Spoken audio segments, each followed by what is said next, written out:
game and the Liverpool game. Let's clear this one out. Okay. Man City showed their class. Irate, what do you think about this this was a narrow one, in all honesty. I think narrow yes, it was narrow. My saying was this. champions? This is the reason why I said so. In all honesty, you see, Wolves were able to do 65% of the job in this game.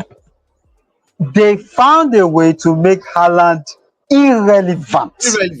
When you do that, you've basically done majority of the job.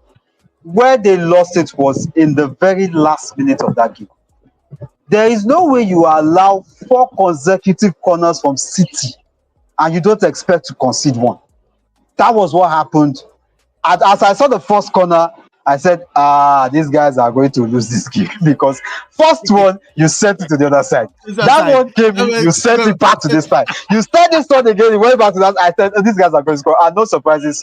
Once again, comment the comment the man. John Stones. Last season, we had Phil Foden proving to be the match winner for City. Now it's moving to Stones. So, defender.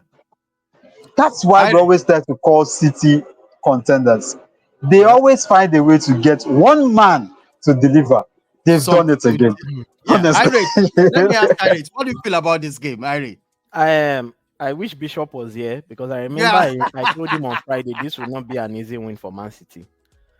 You see, we know the Premier League, right? When a team is at home, they are bottom of the table. A team that is usually not even bottom of the table for Wolves, coming from the last 2 seasons, they will fight for their lives.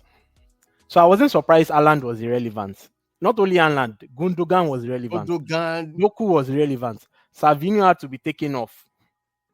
And again, Man City, like I said, conceded bundle of chances. Aside from the goal, I think was it Semedo? Semedo had another chance. And then there was a chance for Strand Larsen also in the second half that he should have buried. That they all thought it was offside. This is not a hallmark of a champion. You can't be conceding chances to opposition and expect to win the league. Man City needs to fix that ASAP. Regarding the game itself, Wolves fought real hard. It was a battle for me, like I expected. They put in a low block. They had 10 men behind the ball, limited Man City to scraps, ensured that if Doku and Savinho are taking on their fullbacks, there's someone else to cover up in case they get by them. So they did everything basically well defensively. And this game is not without controversy. Up till today, they are saying, should that goal have stood? Was Bernardo Silva infringing the goalkeeper? We saw a nudge on the goalkeeper actually before the corner came in. But that can't be offside because there's no offside from corner kicks. Offside only starts to count from when there is contact on the ball. And when John Stones headed the ball, Bernardo Silva had already led to Joseph, and he was trying to dodge the ball, the incoming ball. So I wouldn't say that was it. I think it was a correct decision to let the goal stand, but that was just a moment where there was a lapse in concentration, and those kind of moments cost you, and all of the hard work that you've done before that time has been a waste because you have 0 points. Wolves are second to the last in the table.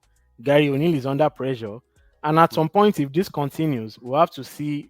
We'll have to ask ourselves: are they in a relegation battle? So, they fought. I think it was the same against Liverpool, but they are not getting results for all of their hard work, and something needs to be done to, especially up front. They need to score more goals.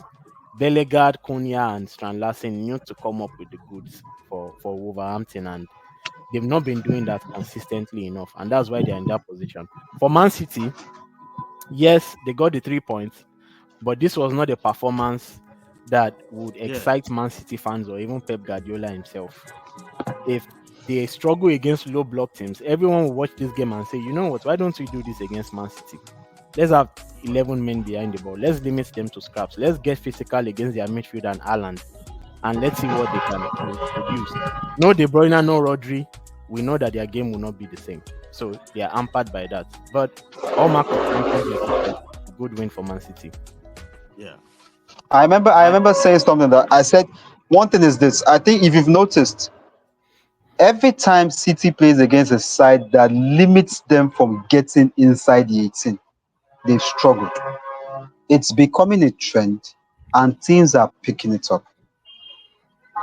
Especially with the absence of Rodri. You already are And De Bruyne. short And De and De Bruyne.